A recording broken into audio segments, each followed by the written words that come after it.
may pa-box na naman si asawa ngayong araw na to. Pero kahapon, natanggap ko to kahapon. Hindi ko lang na-open kasi nagbiyahe kami ni asawa. At saka ngayon ko na lang to siya titingnan. Medyo maliit lang naman to siya na box. Ito lang, maliit siya na box. Ganyan lang. Hindi siya masyadong kalakihan. Tingnan ko na kung ano yung laman ng box. Para malagay ko na kung saan to pwedeng ilagay dito sa bahay. Naghahanap lang ako ng pang-open nito. Open ko lang. Ballpen yung aking ginamit. Sana hindi masira yung ballpen ni asawa. Si asawa kasi ang bumili nito. Hindi ko siya na-order kasi parang tingin ko na medyo may ano siya, may kamahalan. Hindi ako nag-expect na in-order pala niya. Sabi ko kasi, bakit mo in-order? Sabi niya, may in-order daw siya na para doon sa farm namin. Kaya, sinali na lang niya ito. Nandoon kasi ito sa ano, sa list ng kanyang cellphone. Pag nasa list kasi sa kanyang cellphone, makikita talaga niya yun. Wala din naman siyang sinasabi na o-orderin niya to online. Pero na ano na lang ako, nagiging happy na lang din ako kasi meron ako nito sa bahay. Maganda din yung ano niya, maganda yung frame niya. Papakita ko sa inyo, ito yung in-order ni asawa para sa akin. Ganyan siya, flower. Medyo malaki din siya. Ano ba to? Parang nasa mga 16 inches siguro. Ito siya, flower. Tapos yung frame niya, kahoy lang siya na maganda din. Worth it din yung price nito kasi maganda siya in personal, as in. Maganda siya. Ayan. Tapos tatlo to siya. Yun yung isa. Ito yung pangalawa. Nasa gitna nakalagay. Pangalawa. Same size lang silang tatlo. Ayan. At saka medyo maraming ano to. Maraming leaves. Tapos dito. And ito naman yung last. 3 piraso. Maganda din siya. Ayan. Ganda din. Meron sa mga meron sa mga online ngayon na medyo maganda din. Magtiyaga ka lang talaga na maghanap. Ito, tatlo yung binigay niya. Pero set talaga to siya pag makita mo to sa online. 3 set to siya. So maganda din. Ayan, may pang pang additional na ako dito sa palamuti dito sa bahay.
May isa na namang dumating dito na package. Open ko na din.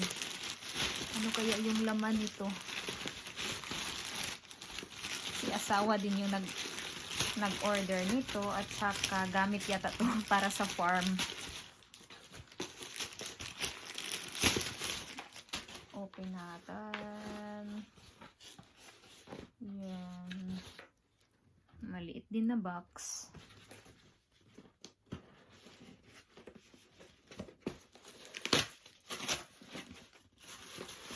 Oh. In-order ni asawa.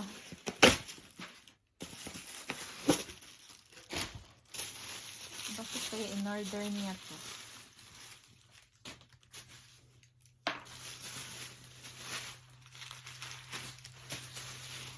Hindi ko alam bakit in-order niya to. Oh, may ano na naman tayo.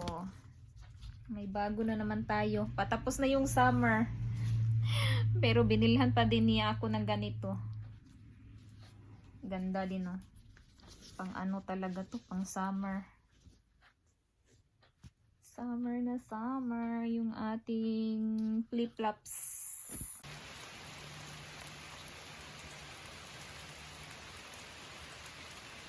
Ang ganda din tingnan sa tiil. Napakaganda kasi pag kulay black. Tapos morena tayo. So mas maganda din yung kulay para sa aking tiil. So ito yung binili ni asawa. Thank you sa aking asawa na nag-iisip na meron akong bagong flip-flops na naman. Ito na naman yung kanyang binili. Maganda din naman. Sim kami ng aking mama. Ito yung binili ko kay mama noon. Ganito din na kulay.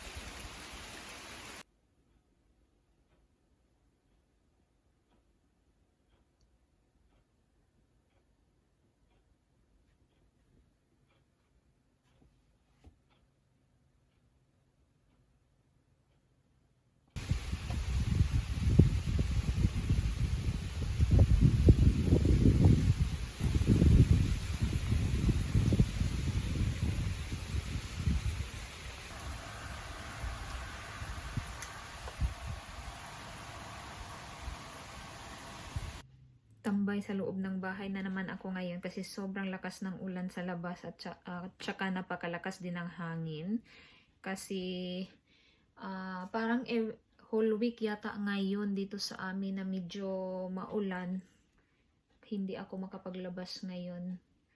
Maulan na maulan talaga dito. Wala tayong magagawa ngayong araw na to sa labas. Kaya tambay-tambay lang muna tayo dito sa loob ng bahay. Pa-relax-relax lang muna tayo ngayong araw or ngayong week na to. Dahil maulan ngayon, magluluto tayo ng tanghalian kasi si asawa pa uwi na siya, on the way na siya. Tapos dito siya mag-lunch. Kaya nagluluto ako dito ng salmon at corn. Tapos may rice din naman ako at meron ako ditong ano tawag nito? Asparagus. So, ito asparagus. I-fried natin yung asparagus ngayon. Sarap na sarap yan siya. Kasama yung salmon na kakainin para sa lunch namin ngayon ni asawa at saka sa bata. Kasi wala silang pasok ngayon. Araw na to. Ready na yung aking 2 piraso na salmon dito. Nalagyan ko na ng spices. Nilagyan ko lang yan siya ng garlic at saka yung total seasoning. Yan yung pampalasa natin sa ating 2 piraso na salmon. Ito naman, nagpapainit ako dito ng butter. Kasi yung salmon, iluluto ko yan siya sa butter. At ito na yung aking asparagus, garlic at saka total seasoning lang din yung aking nilagay dito na spices. At saka yan naman yung aking 2 piraso na corn. Si asawa mahilig talaga yan siya sa corn at saka masarap din yan para sa salmon din ngayon.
Nagutom ako at ako lang muna yung kakain ngayon kasi si asawa wala pa. Meron tayong corn, salmon, asparagus, at saka yung rice. Sobrang ingay ng bata.